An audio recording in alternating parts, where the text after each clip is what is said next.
नमस्कार मित्रांनो, आज मी इंजन ऑइल चेंज कसं करायचं ते दाखवणार आहे। सर्वप्रथम इंजन फ्लश टाकला आपण, त्यानंतर आपण गाडी 15 मिनिटं चालू ठेवायची, जेणेकरून त्यातलं ते इंजन आहे जुनं इंजन क्लीन होण्यासाठी। बघा तुम्ही 15 मिनिटं चालू ठेवलेत।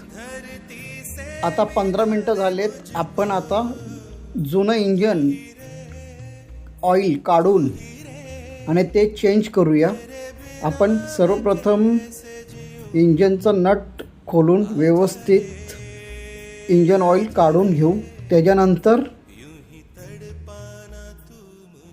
बाकीचं इंजन ऑइल आपण राहिलेलं सांधीमध्ये घेरमध्ये जे पण राहिलं आहे ना, ते आपण याच्या मशीनद्वारे आपण बाहेर काढून घेऊ। बघा मी मशीन लावलेले आणि ते मशीनच्या द्वारे परफेक्ट काम केलेलं आहे, म्हणजे जेणेकरून इंजनमध्ये कुठल्याही प्रकारचं जुनं इंजन राहायला नको आणि कचरा राहायला नको। तुम्ही बघू शकता कसं हे ऑइल निघालेलं आहे, उर्वरित कसं इंजनचं ऑइल कुठे कुठे राहिलेलं आहे ते काढलेलं आहे आपण। बघा मी जे ऑइल टाकत आहे ते रिलायन्स कंपनीचं ऑइल आहे, खूप छान आहे, नवीन प्रोडक्ट आलेलं आहे। त्याच्यामध्ये आपण 1 लिटरचं इंजन आपण टाकूया। धन्यवाद।